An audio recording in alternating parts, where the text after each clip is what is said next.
nagira ngo sabe kanoni yigira imbere rwose imodoka yawe tuyigushyikirize ne niba ushaka umushoferi niba uri buvaho utazanye indi ubwo niwe kubizi ibyacu n'abakristo turabishoje twasezereye abapasiteri babiri mu gihe kimwe ariko nagira ngo mbashimire ko mutacitse intege tugakomeza tugafatanya tugashakisha ubushobozi tukajya inama mu buryo butandukanye kugira ngo mu by'ukuri dusezere senior pastor Canon Antoine neza mu buryo bushimishije. Hari abakristo nifuza gushimira, sinibuze kubavuga mu mazina, sinibuze kubahamagara hano, ariko barabizi barizi badufashije gushaka iyi mpano kumobilizinga funds, gukora fundraising zitandukanye, kwibutsa abakristo gutanga ubwitange, kujya gushaka iriya mpano, kuyikurikirana kugeza igeze hano iri hariya ku muryango w'urusengero. Ntabwo ari ngewe wabikoze, nta nubwo ari abo tubana muri parish council, ni abakristo. Ntabwo mfite amagambo numva ahagije. N'abapastori najyaga nigisha ariko n'ubu nzakomeza kubigisha, nababwiraga ngo i Remera haba paruwase iri exceptional muri Anglikani. Niba mbeshye muzanshakira indi paruwase yasezeye umupastori ikamugurira imodoka nshya, nimuyibone nzarotira ibyo navugaga. i Remera rwose munyemerere mureke kwiha amashyi nyabahe.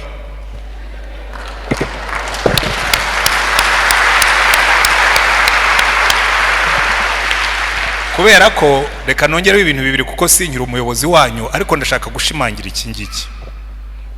i Remera twakoze ibintu byinshi bisaba amafaranga menshi. Uru rusengero rwubatswe n'amafaranga yacu tutagiye hanze, ari mwe mu bikoze. N'ibindi ngiye kurondora ibyo twagiye dukorana ni byinshi byanyigishije kubakunda no kubemera, kuko burya ikintu cya mbere gishobora gutera umuntu wese w'umuyobozi ishema ni ukuyobora abantu wemera, ukavuga ngo ndabizi iki kintu nitugihagurukira tuzagikora. Tubagomba nk'inama ya paruwasi, ariko turimo turayitegura mu minsi ya vuba tuzayibagezaho. Nagira ngo gusa tubahe raporo ntoya ijyanye n'impano ya Canon Antoine ku bwitange bwanyu. Ni byiza, twasanze ari byiza ko rwose tuba tubagomba izo raporo. Ngira ngo murabibona kuri projections, ntacyo twahinduyeho. Ibyo twavuze itariki enye nibyo tugihagazeho uyu munsi. Gift of Reverend Canon Antoine RUTAYISIRE, brand y'imodoka ni Toyota, type ni Fortuner, umwaka 2023. Ntacyo twigeze duhindura.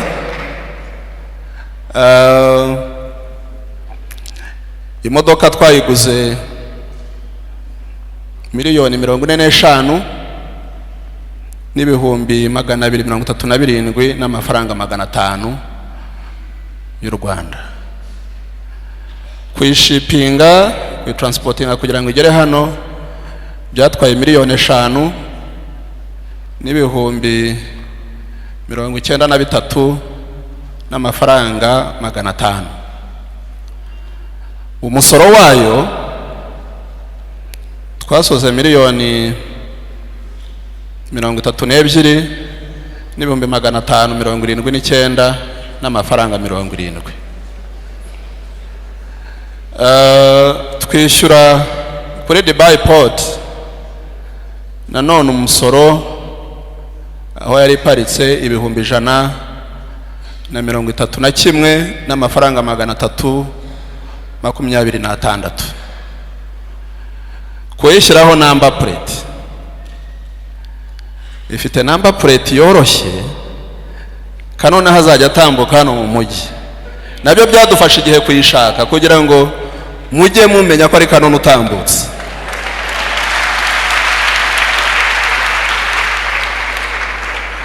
RAG 060 sa ni number plate yoroshye tambuka niyo yaba yihuta muzajya mu kanone aratambutse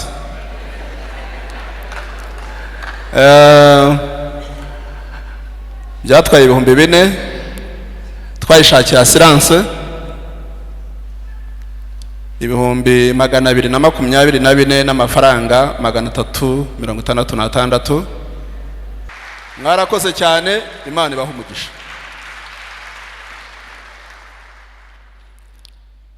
hari ribbons ziri hariya nidusohoka twagenda rwose tuyitahe ku mugaragaro tuyifateho amafoto ndaza gusaba abapasitoro ndetse n'inama ya paruwasi n'abakristo tuze kwifotoza kuri ya mpano ya kanoni hanyuma ubwo nidusoza kanoni niwe ubizi uko ari bubigenze na madamu niba bari bushaka umushoferi niba bari bwitware sinzi uko biri bugende hari karita ya fuwero nayo yagiyeho ibihumbi 500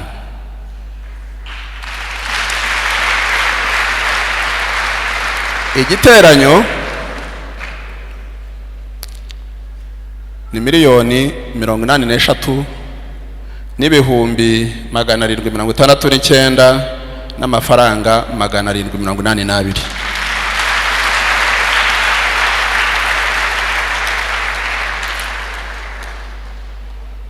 bakristo bene data rero tuba tubagombiye iyo raporo nkuko nari mbivuze ariko ndashimira cyane abakristo ari amafaranga mubona abakristo bacu ndetse n'inshuti za Remera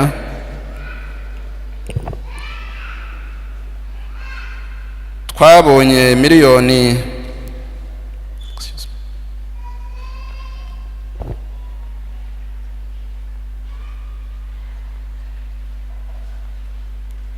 niyangana gatoya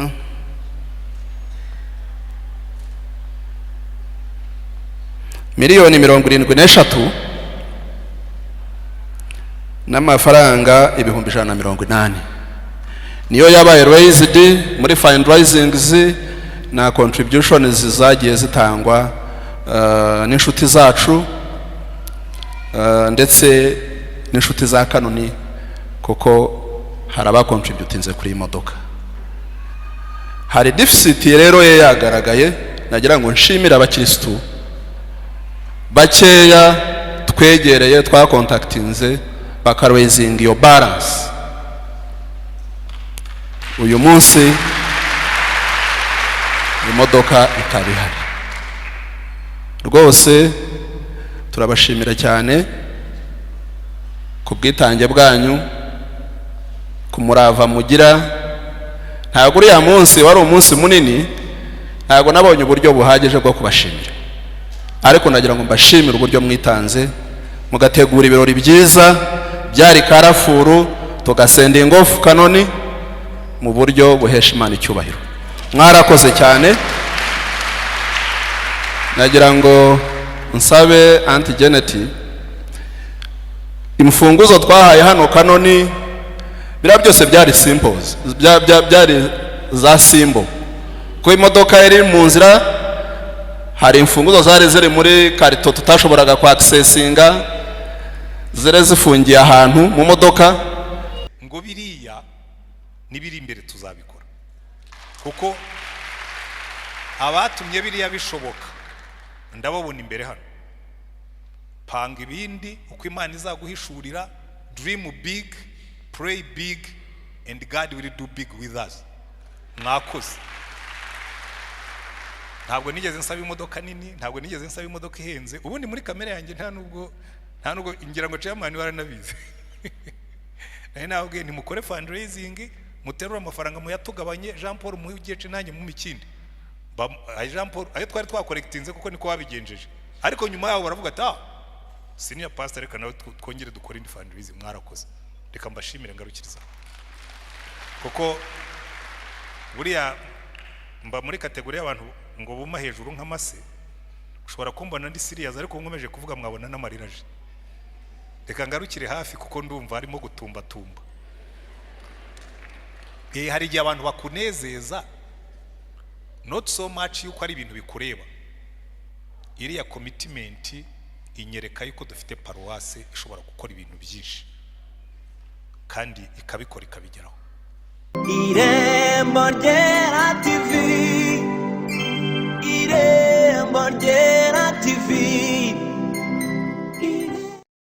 Sinazibayemo kwandika proposal, kwandika report, ukandika iki, ukajya gucunga abakozi. Ibyo birananiza, biteza stress. Ubu ndashaka gukorera Imana nta gitonyanga cya stress mu maraso. Nduhutse nyine gukorera Imana uruhutse. Najya nza hano mukabibona yuko naruhutse.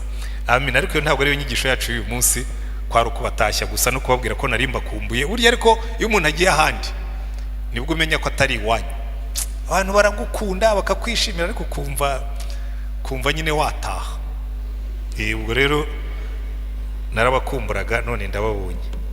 Amen. Agatutu umuntu yabayemo imyaka 12 aragakumbura cyane. Hanyuma ndagira ngo twihute kuko gahunda zabaye ndende kandi nta gahunda dufite yo kubiriza hano. Reka ngerageze kwigisha nkaho mvuye, nigishe nk'abazungu. Abazungu burya bigisha bihuta minota 20 bakabarangije ubutumwa. Uzarebe kuri televiziyo zabo kenshi bigisha minota 28-30 bakabarangije. Ariko sinzi ko giye nabishobora, biragoye cyane.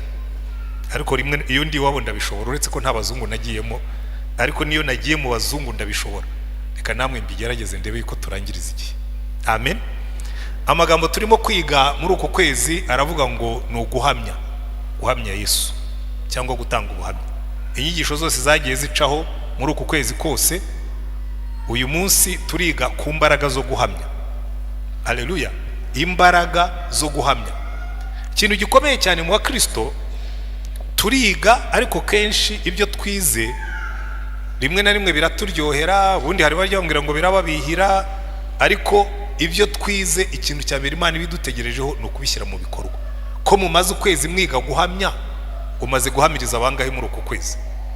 Ngo uvuge uti rwose barabivuze turabyiga kandi ndimo ndabikora. Simbabwiye ngo urimo kubikora manike turebe. Ariko nahoze mvugana na senior pastor abo mu matorero shingiro kwa rukwatajye bitegure, ubu tugomba gutangira gushyira mu bikorwa ibyo turimo kwiga. Abantu bakajya mu matorero shingiro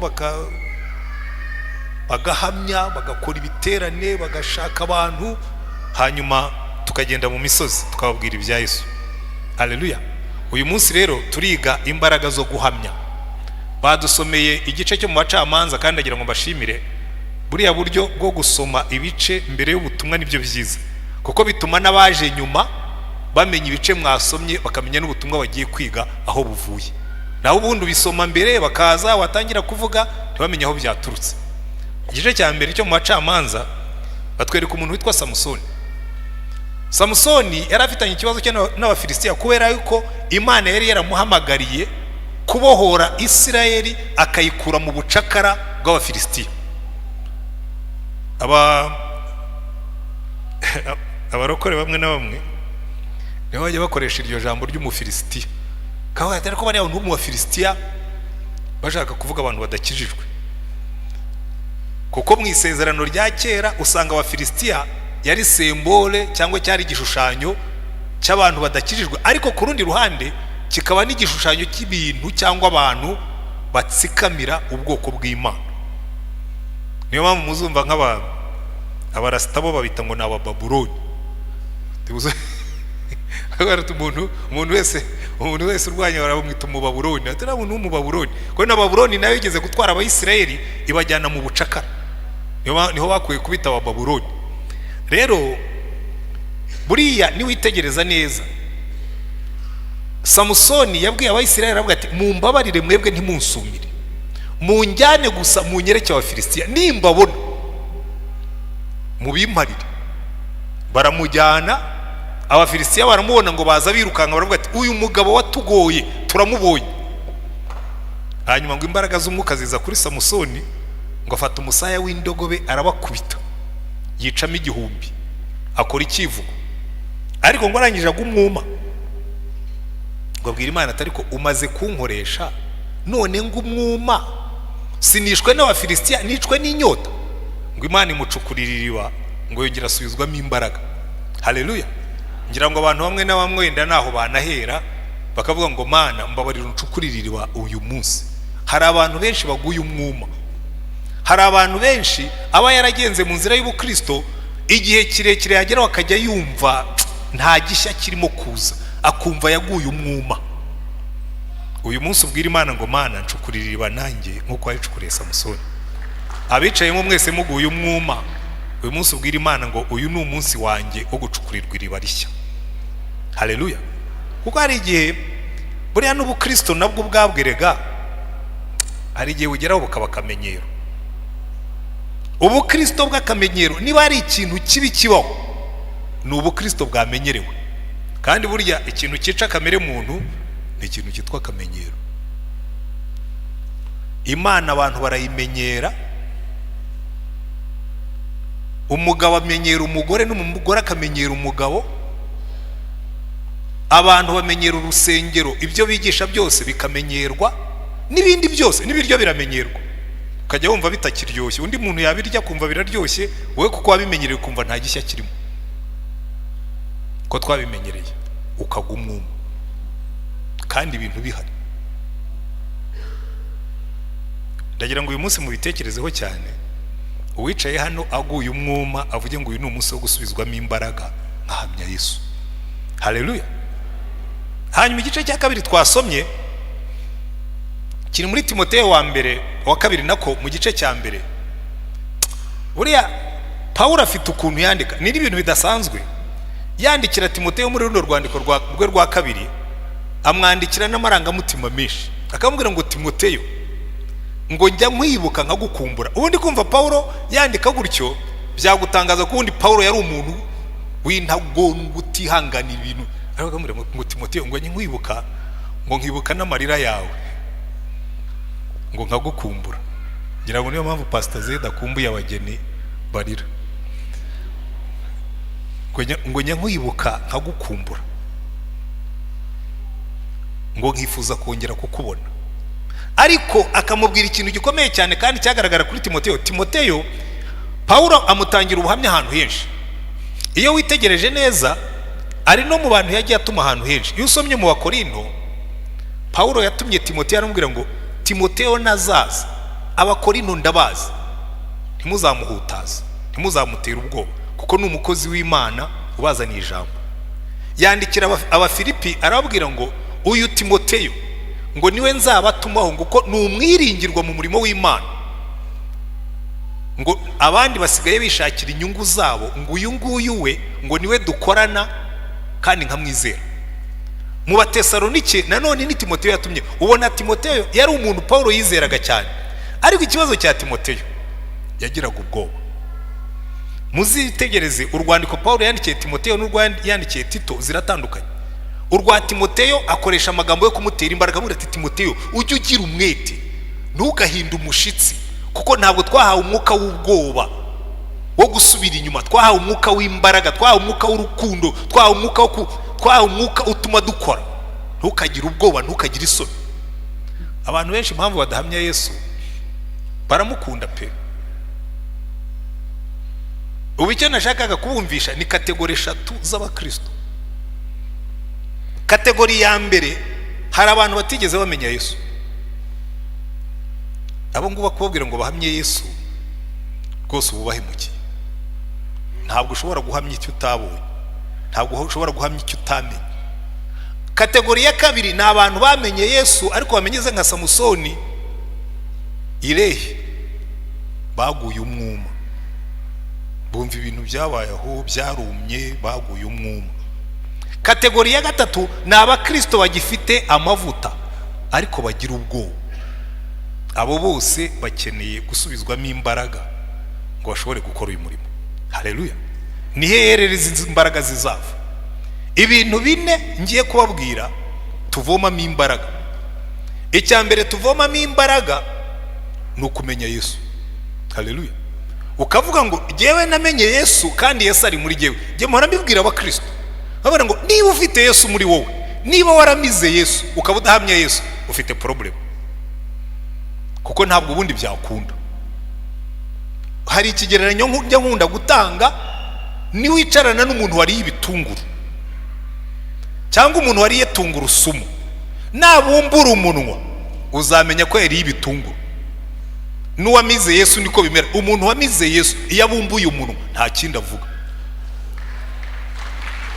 Ariko abakristo benshi ugenda ukibaza ariko uyu muntu yaba afite Yesu muri we cyangwa nta urimo. Kuko niba wicarana n'abantu ugakorana n'abantu mukabana ahantu mukamara ukwezi, mukabara 2, mukamara 3 bataramenya yuko ufite Yesu, ujye ushyiraho question mark, ujye ushyiraho kabazo wibaze ngo ariko naba nkifite Yesu cyangwa nadoze umunwa ngira ubwo, cyangwa se nta nubwo agihari ukaba waraguye umwuma ntubimenye. Kuko nkunda ukuntu Yohana yabisobanuye mu rwandiko rwe rwa mbere. Yohana yaranditse aravuga ngo uwo twumvise, muze kubireba ndigisha nihuta reka ne kugenda asoma ibice. Urwandiko rwa mbere rwa Yohana mu gice cya mbere kuva ku murongo wa mbere kugeza ku murongo wa 4 aravuga ngo uwo twamenye, uwahozeho mbere na mbere, uwo twumvise, uwo twakozeho, uwo twiboneye, uwo niwe tubabwira. Haleluya. Iyo wabonye Yesu akagira icyo gukoraho, akagira icyo gukoramo, akagira icyo gukorera, ntabwo ushobora kwibuza kumuvuga. Ngira ngo mwagiye mubona ingero nyinshi. Muribuka urugero baduhaye rw'umuntu wari impumyi. Yesu araza musiga utwondo ku maso aramubwira ati genda ujye ku kidendezi wiyuhagire. Amaze kwiyuhagira azareba, abantu baravuga ati uyu ni wa mugabo wari impumyi. Baravuga atoya ntabwo ari we. Akababwira ati nigewe. Batoya batireka tuza, babaza ababyeyi baravuga ati uyu ni umuhungu wanyu. Baravuga ati ni umuhungu wacu, icyo tuzi ni kimwe, yavutse ari impumyi, uko yahumutse ntibubitubaze. Ariko we bamubajije kandi ngo icyatumye ababyeyi be batinya kubivuga, ngo batinyaga ko baca mu isinagoge. Warababwira tumva ibyo murimo kumbwira sinzi ibyo ari byo, icyo nzi ni kimwe, je nari impumyi none ndareba. Bativuga ko uwo muntu wagukije ari umunyabyaha, ibyo it's not my business. Jewe icyo nzi ni kimwe, nari impumyi ndareba, niba ari umunyabyaha ibyo nimwe mubivuga. Atari ko jewe nkurikije uko nzi Imana, ntabwo umunyabyaha yahumura amaso y'impumyi. Ati uyu ngo yagomba kuba ari umwana w'Imana. Bati wa mushenzi uri muratwigisha. Baramututse. Muzasome neza muzabibona, baramututse wote we wanjijiwe ni urimo kutwigisha. Ariko we hari ikintu abantu badashobora guhakana. Haleluya. Iyo ubwiye abantu ngo nari umusinzi none ndi muzima, ntabwo ushobora kubihakana. Kera maze gukizwa nari ntagondwa, ariko ndetse ko n'ubu icyo nakoze n'ukongeraho ikinyabupfura, ariko ubundi ntabwo byagabanutse cyane. Nagendanaga Bibiliya. Tekereza rero umuntu w'umwe intellectuel icyo gihe, reka buri hari ibintu byahindutse mutazi. Ubu usigaye ubona gukizwa byahindutse mode. Urahura n'umuntu yiyambariye ibyo yambaye byose atubundakizwa, ugahura n'undi icyo gihe muri za 80 na kangahe dukizwa. Gukizwa ntabwo byari bigezweho. Umuntu w'umunyabwenge wize, je nigishaga muri universite, ntabwo byari bigezweho. Byari by'abantu b'abaswa batega ibitambaro b'abaturage. None uragiye kugira ngo batazanyibeshyaho, nagendanaga Bibiliya. Ndibuka icyo gihe ndagiye nginya kinama nari ngiye kwigisha, ntwara Bibiliya yanjye, ntwara n'ibitabo, ntwara na note. Mpura n'umugabo witwa Maniraga waributsa, we rwose yari yarabivuyemo burundu, yubaka n'inzu yo guterekera mu rugo kuri campus. turahura arambwira ati sha ati usigaye ugendana Bibiliya nk'abasazi cyane. Naranditse igitabo kivuga ko biriya bintu ari imigani itagira ishingiro. Ko ari igitabo yanditse cyitwa Les Sacrifices mais antiques et mythes christologiques. Ati uracyagendera muri ibintu narerekanye ko ari ibintu by'imigani. Nawe ngo rero nkubwire professor, ndakubaha rwose.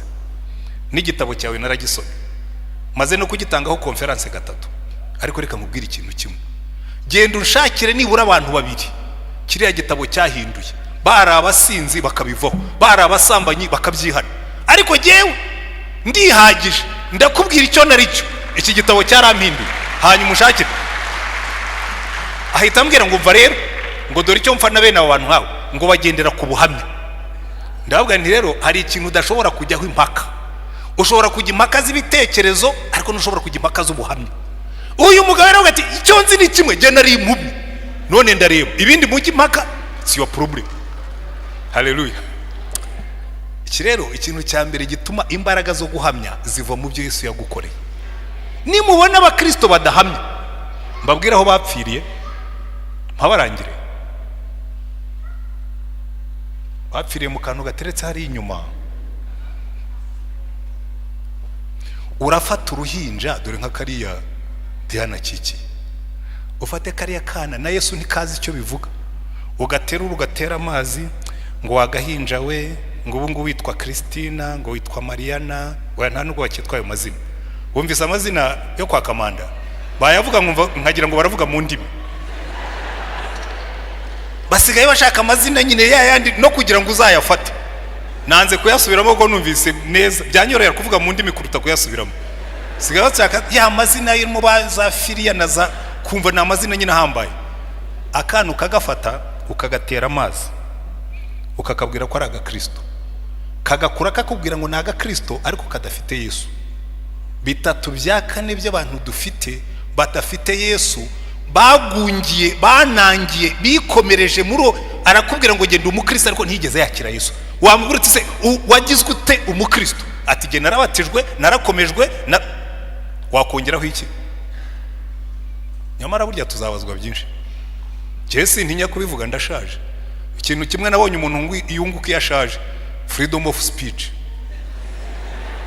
Ashobora kwivugira ibyo ashaka, yunguka freedom of speech, kuko uba warabonye byinshi. Kandi hari akandi kantu kakuzamo, uricara wahagarara ukavuga ngo nyamara igihe cyo gutanga raporo gishobora kuba kiri hafi. Ningera imbere ya Yesu nzamubwira ko nari mu biki, nzajya gutanga raporo it's very soon. Mwabonye abantu basomye ibicu uyu munsi nurimo kubigisha ni bamuzeye gusa over 65. Uyu munsi nitwe twakoze over 65, abirengeje 65. Urari warengeje 65 wabishaka utabishaka uburi on the other side, uri ruhande rw'umusozi. Ugomba kwitonda ugasiga ubwiye abantu bizabagirira umumaro. Reka mbwira abantu mwese mwabatijwe mugakomezwa ariko mudafite Yesu, ngo twarababeshye. Ntabwo muri abakristo, muri abanglikani, mu bitandukanye. Tujye twemeranya, uvuge ngo genda umwanglikani ariko sindi umukristo. Mu bitabo by'itorero urimo ariko mu gitabo cy'ijuru ndurimo. Ko kugira ngo winjire mu gitabo cy'ijuru ugomba kuba warakiriye Kristo nk'umucunguzi n'umwami wawe. Ibindi byose muve mu makenga. Hari n'abantu barindira ngo urumva ngo buriya rero najya gupfa bambe ubeho nabi imyaka, ngo utegereje ko nujya gupfa bazagusengera. Se niki kubira kuzapfa rwaguteguje? Ihanu uyu munsi wakire Yesu nk'umucunguzi n'umwami wawe. Naho ibyo kurindira ngo bazabinkorera, reka ne gutinda hangaha. Igituma abantu badahamya Yesu nuko ntawe baba bafite. Igituma abantu badahamya Yesu nuko nta cyaba yarabakozeho. Igitumye abantu badahamya Yesu nuko nta cyaba yarabakozemo. Igituma abantu badahamya Yesu nuko nta cyaba yarabakoreye. Igituma abantu badahamya Yesu nuko nta cyaba yarabakoresheje. Naho ubundi Yesu yagukozeho akagukoramo, akagukorera, akagukoresha, uba ufite ibyo ubwira abantu. Haleluya. Buri muntu wese uri hano ufite icyo Yesu yamukozeho, hari icyo ashobora kubwira abantu. Duhamya Yesu twabonye, duhamya Yesu waduhinduye, duhamya Yesu Yesu we. Izo nizo mbaraga za mbere zo guhamya. ntabwo ari imbaraga z'idini, ni imbaraga z'agakiza. Ntabwo ari imbaraga z'ibyo twabwiye, ni imbaraga z'ibyo twabonye. Ba Yohana baranditse baravuga ati uwo twabonye, uwo twakozeho, uwo twiyumviye niwe tubabwira. Ati kandi impamvu tubabwira no kugira ngo umunezero wanyu namwe ube mwinshi. Haleluya. Icya kabiri kiduha imbaraga nuko tuba tuzi neza yuko guhamya Yesu ari wo muhamagaro wacu. Ubundi buriya nkunda abantu bo muri revival baravuga ati si ngombwa ko winyoza ukamenya kuvuga, hamya gusa yuko Yesu yagukijije, kuko niwo muhamagaro wacu. Ntabwo Yesu yigeze adutuma kuba abahanga mu kuvuga. Yaravuze ngo muzaba abagabo bo kumpamya. Vuga ngo genda ubwira abantu ngo ariko giye ubwo mu ndeba ngo hari icyo Yesu yankozemo, ngo giye ubwo mu ndeba hari icyo Yesu yankoreye. Kandi reka mbabwire, gusazira muri Yesu ni byiza. Haleluya. Rwose nta kintu cyiza nko gusazira muri Yesu. Nta n'ikintu genge mbyigisha n'abapastori aho mbigisha nkabwe numva jewe noneho ubu mfite authority yo kubivuga ko ndi retired. Nta kintu cyiza nko kugendana na Yesu akagufata wari ufite akazi kaguhemba amafaranga menshi, akakujyana aho uhembwa makeya, abantu bakakwita injiji, abantu bakakwita umuswa, hanyuma bakavuga ati byihorere, nibajya kugusezerera nzakora raperi.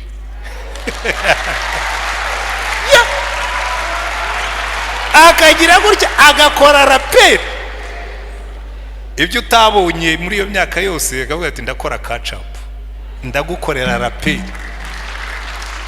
Akaguha imperekeza, akaguha ishimwe, agashyiramo n'ihoza amarira. Yesu we amva muraza kubyumvamo.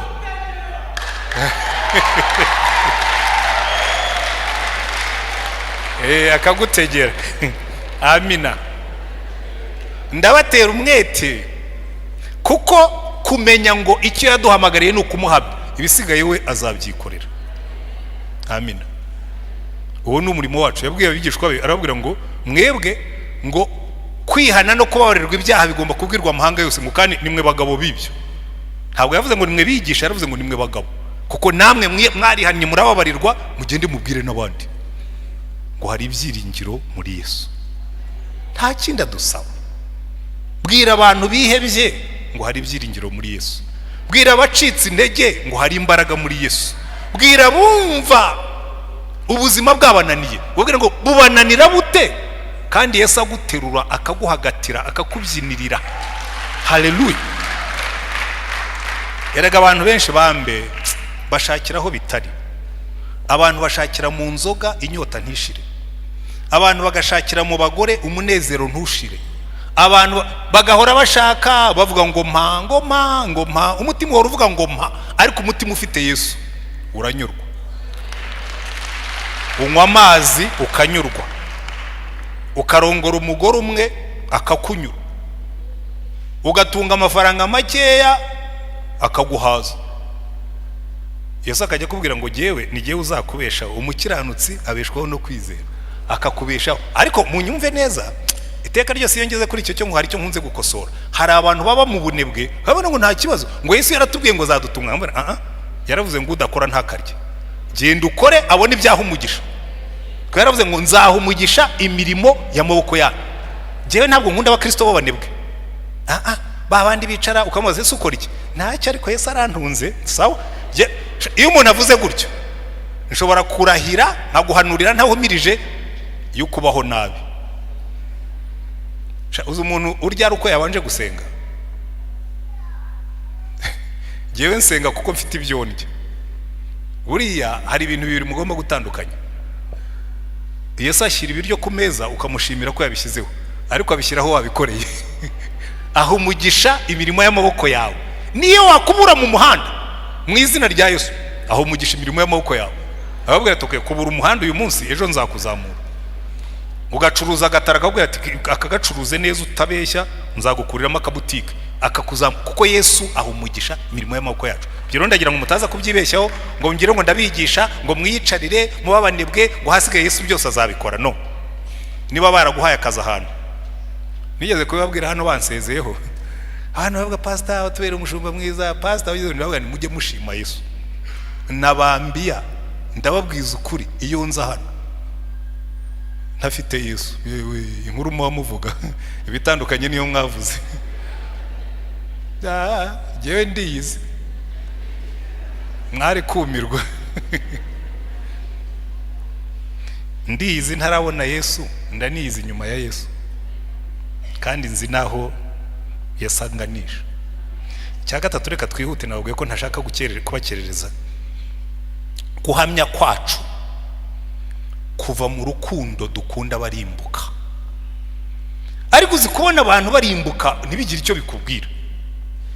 Ukabona umuntu ari mu byaha yigaraguramo muririranwa, urugo rwe ruramurasenyuka ntacyo bikubwiye, arihebye arigunze ntacyo bikubwiye, arashenjaguritse ntacyo bikubwiye, ugacaho ugakomeza. Buriya mu bantu batwigishije muri uku kwezi, yewe nubwo ntari ndi hano ariko nabikurikiraga kuri YouTube, nabyukaga kare kuko umugisha nari mfite muri Amerika. Ubu ngubu bari mu gitondo cya kare, ndetse aho nari ndi ubu ni nko mu masaa 11 ya mu gitondo, nkabikurikira kuri YouTube. Abigishaga bose narabakurikiye. Ngira ngo icyumweru gishize Sylvia yigishije kuri Namani. Nakunze uriya muja wo kwa Namani. Ubundi uriya muja yagomba kubatisha iki kigabo cyankuye iwacu.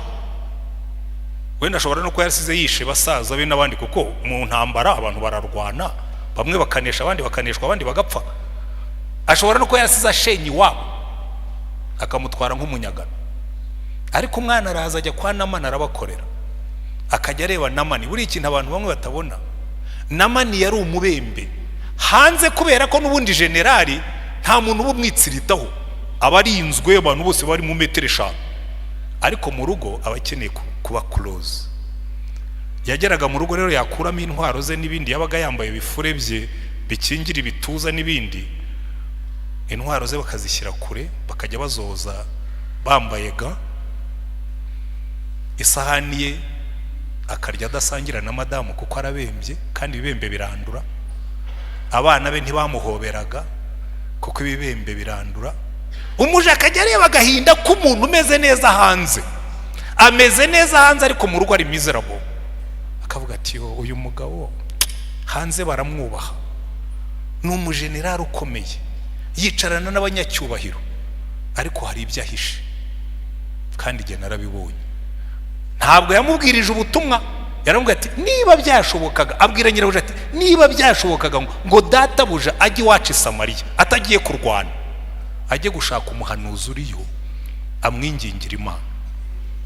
Kandi ikintu gitangaje, Namani yarabyumvise, kuko Namani yarababaye. Abantu benshi barababaye. Mwebwe mwanga kubabwira Yesu ko mwibwira ko ntacyo byabwira. Abantu benshi barababaye. Hera muri ako kababaro ke umubwira uti nyamara ibi ngibi bikugoye, ibi birimo kugusenyera urugo, ibi birimo kukwicira ubuzima, hari ufite igisubizo. Haleluya. Urubyiruko rwashize, ingo zashize, abantu bashize, kandi turaho ngo dufite Yesu. Tumeze nk'abaganga babitse umuti, tukabona abantu barimo gupfa ntituwutange. Hano dufitemo abaganga, ngira ngo umuganga wakora ibintu nk'ibyo bazamwandika mu mubare w'abicaye. Afite umuti ariko arawuhisha, awibikaho, akavuga ati ntacyo uyu muti ndawibikira, bajye babona ndi muzima ariko bo nibapfa n'akazi kabo. Reka dukunda abantu, tujye kubabwira. Hari umugore nakunze cyane wo Musamariyakazi, nawe bamuvuzeho, yaravuze ati ibi bintu ntabwo nabyihererana. Amaze guhura na Yesu ngo ikibindi yagisizaho, aravuga ati ibi bintu biri agent, birihutirwa, aba bantu biwacu nabo bagomba kumenya ibyo namenye. Ati nimuze mbereke umuntu wambwiye ibyo nakoze, kandi agakomeza kankunda. Baravuga ati haha, uyu mugore turamuzi, wagize abagabo 5 no munsi ufite wanyira kanaka, ubwo wabonye wa 7. Aravuga ati oya, ni umugabo utandukanye n'abandi bagabo, muze namwe mwirebere. Ariko bageze aho bamwe baravuga ati ariko nyamara uyu mugore ashobora kuba afite ikintu yahuye nacyo, turabona yahindutse. Umuntu utinyuka kuza kutuvugisha, ubundi yajyaga duhunga, agomba kuba hari ikintu yahuye. Ngo tugende ujye kutwereka, ngo bahura na Yesu, ngo bamutega amatwi, ngo baravuga ati wadukundira ukaza, ko hari n'abandi twasize nabo bakeneye kukumva. Ngo amara iminsi 2 aho ngaho i Samariya. Abantu bagwira wa mugore ngo ati mva noneho ntabwo twemejwe n'amagambo yawe, natwe twamwiyumviye turumva hari ikintu yakoze muri twe. Haleluya. Ibyo nibyo dukeneye gukora. Imbaraga zo guhamya ziva mu rukundo rw'abo dukunda, abo turi kumwe. Amen. Hanyuma icyanyuma, imbaraga zo guhamya ziva mu mwuka wera. Mwitegereze hano hose mu bice badusomeye, Samusoni yeretse abafilisitiya ko afite Imana. Aravuga ati sawa tu nimuzi. Yabwiye bene waro ati giye mumbabarire gusa kuko mwebwe muri bene wacu nshinzwe kubarengera. Mumbabarire munyegereza abafilisitiya kugira ngo bamenye ko dufite Imana itari za Dagoni ziwabo. Baragenda ngo abafilisitiya bamubonye, Abayisiraheli bamuboshya amaguru n'amaboko n'imigozi myinshi, ngo umwuka w'Uwiteka muzaho, ngo nta nkota yari yatwaye nta n'icumu, asingira urwasaya rw'indogobe, kubita abafilisitiya 1000 barapfa. Kubita ikivugo. Imbaraga z'umwuka iyo zaje, haleluya, Imana idukoresha ibirenze ibyo twashoboraga gukora mu mbaraga zacu. Ubuhamya bwacu nuzumva ufite ubwoba, nuzumva uhinda umushitsi, uzahamagara umwuka wera uvuge ngo aha hantu ndashaka kwakora umurimo, ariko Mana nyongerera imbaraga. Haleluya. Kandi nukorera Imana wagera ukumva wacogoye. Rega hari abantu bakoreye Imana ariko bageze aho bumva bacogoye. Maze iminsi mbibwira abantu, hari igihe ugera ukumva ufite compassion fatigue. Jewe rwose ubwo nabajya babikora bazabyumve. Abantu banyandikira kuri telefone ntazi, pastor ndashaka amafaranga. Jewe iyo naramutse neza ndayatanga, ariko nageze aho ngaho bona harimo n'ubwesikoro. Ndabaze nzabwirwa n'icyo umwesikoro nukeneye kubona amafaranga by'ukuri. Benshi ndababwira ntariko nta torero ufite hafi ngo uricemo. Hari n'uwo nabwe ndabona ngenda ubwire executive wiwanyu abari umpamagara ko yambwiraga ko afite abana n'ibindi byose, kuko aragenda executive arampamagara, ndanabiceke ngasanga ko ari we, ndayamwoherereza. Ariko umuntu uza akaguhamagara, hari igihe ugera ukagira compassion fatigue, ukumva uribaza nyamuhe nyamwime ngire gute. Kumva hari igihe rero ushobora no kugumwuma no mu kuvuga ubutumwa, no mu guhamiriza Yesu, no mu gufasha abantu ukagumwuma. Ariko hari iriba. Samusoni yabwiye Imana ati nguyu umwuma, hanyuma Imana imufukurira iriba, aranywa arangira arahaguruka arongera arakomeza. Haleluya. Kuko Imana yacu ishaka ko tuyikorera, kandi imbaraga z'umwuka yaradusezeranije. Yesu yaravuze ngo muzahabwa imbaraga umwuka wera nabazaho. Arangira avuga ngo kandi murindirire mu murwa muzahabwa imbaraga. Arangira abwira abigishwa ngo ntimuzagende mu mbaraga zanyu, ngo muzahabwa imbaraga mu bagabo wo kumpamya i Yerusalemu ni Yudaya ni Yerusalemu kugeza ku mpera z'isi, ni Samariya kugeza ku mpera y'isi. Haleluya. Imbaraga z'umwuka. Niyo mpamvu nsoza Paulo yabwiye Timoteyo, aramubwira ngo Timoteyo jya uhamya Kristo, kuko ntitwahawe umwuka w'ubwoba udusubiza mu bubata, ahubwo twahawe umwuka w'imbaraga. Ahandi aravuga ngo twe twahawe umwuka w'imbaraga udutakisha ngo Aba Data, umwuka uvuga ko turi abana b'Imana, kandi n'aba bose tugomba kubahindura abana b'Imana. Haleluya. Iyo umwuka wera yaje ibintu bitangira gukoreka, kubera ko buriya umwuka wera niwe uduha ubuhamya. Amen. Umwuka wera tumara ubwoba, nk'uko Paulo yabwiraga Timoteyo, kubw'impano aduha. Imana ifata impano zawe ikazongera. Nujya kubwiriza, bajya babwiriza, ndabona abanyicaye imbere bamwe bajya babwiriza, ujye uhagarara hano ubwira Imana ngo Mana ngiye kubwiriza aba bantu, we mwuka wera ubemeze. Byoroshye gutyo. Niwemera ko umwuka wera, erega hari ikintu ugira ngo mwumve cyane cyane nkatwe dukora umurimo w'ivuga butumwa, Imana ifite inyungu muri wowe. Urabyumva David? Imana ifite inyungu muri wowe. Wowe ikigukeneyeho gusa irakubwira ngo nkerera umuyoboro nzajya nshishamo. Wewe wicarane n'umwuka utegura ubutumwa, nujya kubutanga ubwira umwuka utumva rero urabizi, jewe niyo ngiye kuvuga ndadidimanga. Mose niko yabwiye Imana, aravuga ati jewe niyo ngiye kuvuga ndadidimanga. Imana irambwira ngo ibyo si ikibazo cyawe, ni jewe urema kanwa, haguruka ujye gukora ibyo nakubwiye. Icyo rero ngubwira, ubwira Imana, ubwira umwuka rero, kandi ubikuye ku mutima. Rero jewe ngiye kuvuga kore ku mitima y'aba bantu. Nubigira akamenyero, umwuka wera ukamugira inshuti yawe, uzajya ubona imirimo ikoreka kandi we utatekerezaga ko ishobora gukoreka. Haleluya. Ariko ikindi nkundira umwuka wera iyo yaje. Paulo yandikiye Abagalatiya aravuga ngo erega buriya imbuto z'umwuka ni urukundo, ni amahoro, ni ibyishimo, ni ukwihangana, ni ingeso nziza, ni ukugira neza, ni ukugwa neza, ni ukwirinda no gukiranuka. Buriya rero ubuhamya bwa mbere buba mu cyuricyo. Mbere yo kubumbura umunwa jya ubanza urebe imbuto wera, kuko imbuto wera zisibanganya amagambo yose uvuga. Ariko iyo wera imbuto, ukabona umugabo ukunda umugore we, ukabona mu rugo rwe hari amahoro, hari ibyishimo, nibyo bikurura abantu bakavuga ati mwe mubigenza mute ngo iwanyu haba amahoro, mubigenza mute ngo iwanyu haba umunezero? Mukabwira ngo nuko hari Yesu, bagatangira kumushaka kuko bamubonamo inyungu. Erega burya kamere muntu ikoreshwa n'inyungu. Iyi si buza amahoro, iyi si buza ibyishimo, iyi si buza umunezero. Iyo bawutubonanye baza kukubaza ngo ariko wowe uhahira hehe? Cyera nigeze kwigisha inyigisho iba very popular, yavuga ngo wowe unywera he? Kuko Yesu yaravuze ngo umuntu nagira inyota aza hondi anywe, unyizera wese imigezi y'amazi y'ubugingo izatemba iva mu nda ye. Abantu bakakubona ugenda uririmba unezero, bakakubwira ati wewe wanywereye he? Uti ku mariba ya Yesu. Haleluya. Kubera ko hari umunezero w'umwuka utabamo urusaku, hari umunezero w'umwuka utabamo amashyari, hari umunezero w'umwuka utabamo intambara. Kubera ko twebwe twera urukundo n'amahoro n'ibyishimo, iyi ikaba atmosphere yaho turi hose.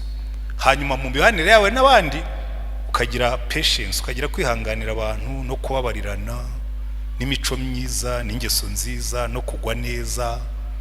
Hano yo rero kuki utihagararaho? Ntabwo nkeneye kwihagararaho rwose, sibyo? Hari abakozi b'Imana ubona bakeneye kwihagararaho. Oya, cyo ntabwo nkeneye kwihagararaho. Nkeneye ko nshobora kwambara ikanzu yanjye nkihagarara nkaganira n'abana, nkaganira n'abajene, nkaganira n'urubyiruko, ko sinkeneye kwihagararaho ngo bimarire ikisi cy'ukwa neza use na Yesu. Haleluya. Kuko twebwe twera imbuto z'umwuka, kandi izo mbuto z'umwuka nizo zikurura abantu. Unakavuga ati rwose uriya muntu mba numva nkurura, ukakurura abantu kuko hari imbuto z'umwuka zikuriho. Ubwo nibwo buhamya bwa mbere. Noneho wabumbura umunwa ukabwira ngo erega ibi byose ni Yesu. Haleluya. Ibi byose ni muri Yesu. Reka ne kubivuga nabamukoreye publicité, ahiteka ryose arangiza bakavuga ngo ibi byose, ubwo abazi uwo mvuga barabizi. Ariko twebwe turavuga ngo ibi byose ni muri Yesu. Amen. None reka nsoze. Paulo yandikiye Timoteyo aramubwira ngo Timoteyo, ntukagire isoni zo guhamya Kristo. Watsi impano yawe yake. Hanyuma Samusoni ngo umwuka muzaho agira imbaraga nyinshi, ariko naho yaguye umwuma asaba Imana imucukuriririwe. Sinzi aho uhagaze. Wenda uri muri baba Kristo batari bamenya Yesu, batamuhamya kubera ko batamuzi. Uyu ni wo munsi wo kumwakira. Wenda uri muri baba Kristo baguye umwuma kuko bamaze igihe kirekire bigeze aho bibakamenyero. Uyu ni wo munsi wo kongera ukabwira Imana ngo mfukuririre barishya, unsubizemo imbaraga z'uno munsi. Haleluya. Wenda uri muri baba Kristo bagira isoni nubwo bafite Yesu, Imana ikakubwira ngo bumbura kanwa abantu bumva impumuro ya Yesu. Haleluya. Uzi kubona ibitunguru na tungurusumu birusha Yesu guhumura? Reka tuvuge Yesu, abantu bamenye ko tumufite. Imana ibaha umugisha. Kandi niba uri mu uyu munsi wumvise hari icyo umwuka arimo gukora muri wowe, ngirira neza uzamura ikiganza ubwire Yesu ngo mwami Yesu, mukiza numvise ijwi ryawe ry'imbabazi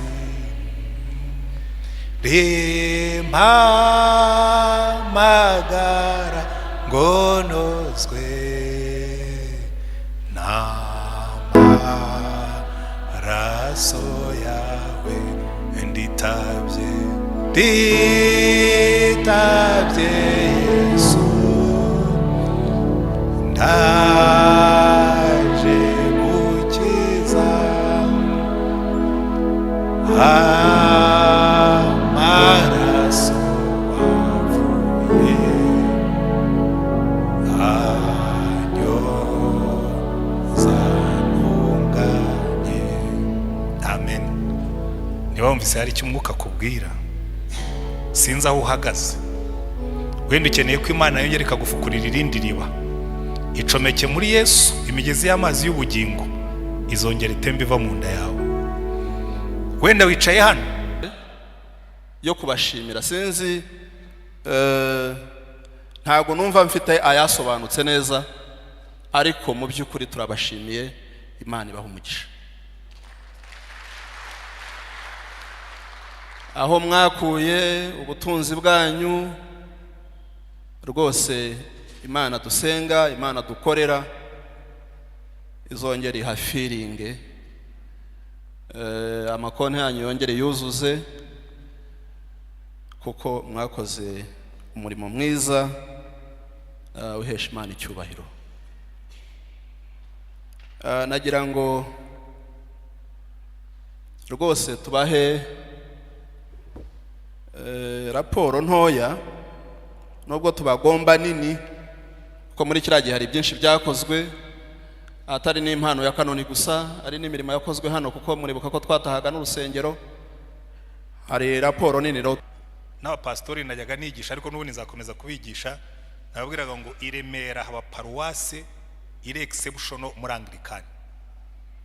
Niba mbeshye muzanshakira indi paruwase yasezeye umupastori ikamugurira imodoka nshya, nimuyibone nzarotira ibyo navugaga. I Remera rwose munyemerere, mureke kwiha amashyi nyabahe.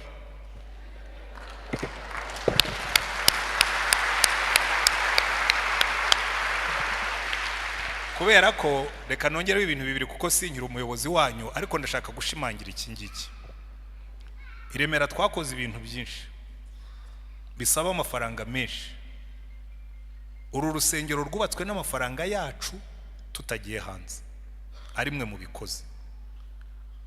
N'ibindi ngiye kurondora ibyo twagiye dukorana ni byinshi, byanyigishije kubakunda no kubemera, kuko burya ikintu cya mbere gishobora gutera umuntu wese w'umuyobozi ishema ni ukuyobora abantu wemera, ukavuga ngo ndabizi iki kintu nitugihagurukira tuzagikora. Ariko ibyacu turabishoje. Imana ibaha umugisha cyane, murakoze. Arakoze mukuru w'abakristo.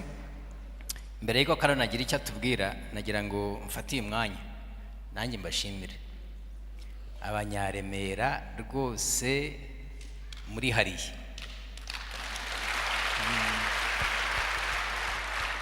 Ari amafaranga, ni amafaranga yavuye mu kigega cya paruwasi, ni amafaranga yavuye mu bakristo ku mifuka yanyu rwose. Hari nawe bavuga ngo amafaranga menshi, ngo amafaranga, na faranga na rimwe rya paruwasi ryasohotse, ni amafaranga y'abakristo yavuye mu mifuka yabo rwose. Mwarakoze, mwarakoze. Yewe harabona bwiye mwanyibukije cya cyanditswe Paulo yigeze kuvuga ngo mwabanje kwihereza Kristo, ngo natwe muratwihereza.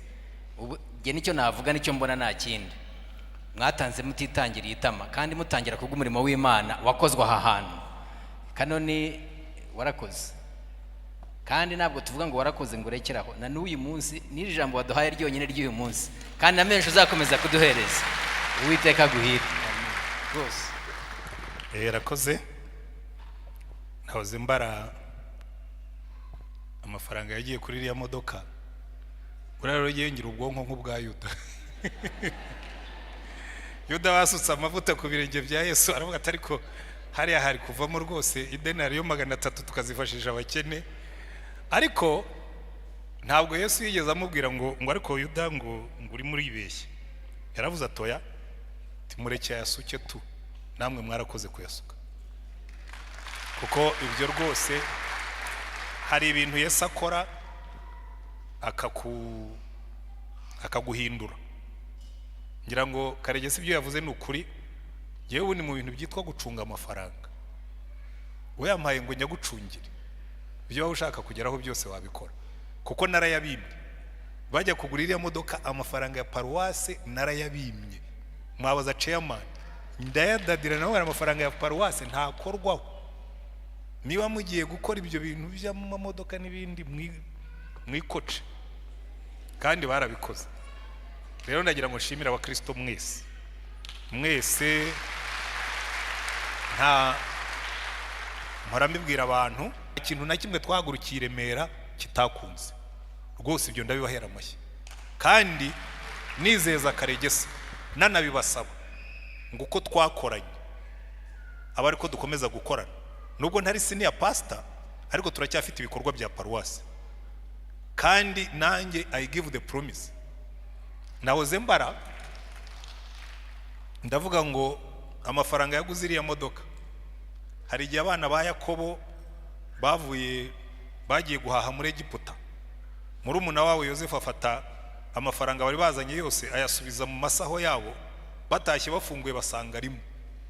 Nanjye nahoze mbara nkavuga naguze ko amafaranga yaguze iriya modoka mu myaka 12 maze hano, ibya 10 natanze bishobora kuba bingana nayo cyangwa birutaho gato, kuko nge nasezeranye n'Imana ko buri faranga ryose rizaca mu ntoki zanjye nzaritangaho icyacu. Kandi imyaka 12 ndabizi neza. Rero mbwire Karegesa ngo biriya nibiri imbere tuzabikora, kuko abatumye biriya bishoboka ndababona imbere hano. Panga ibindi uko Imana izaguhishurira, dream big, pray big, and God will do big with us. Mwakoze.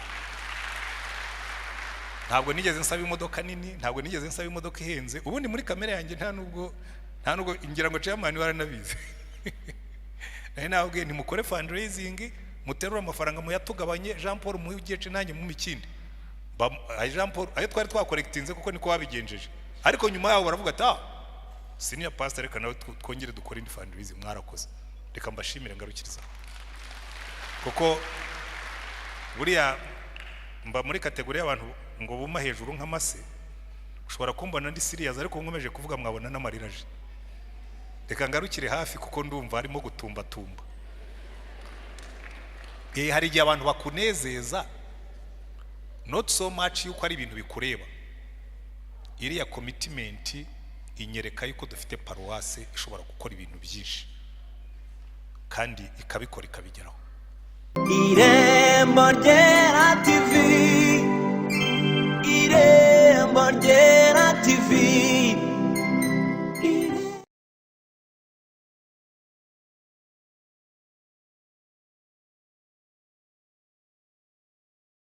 Irembo ryera TV,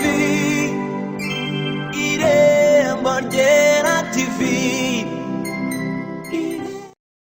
Irembo ryera TV,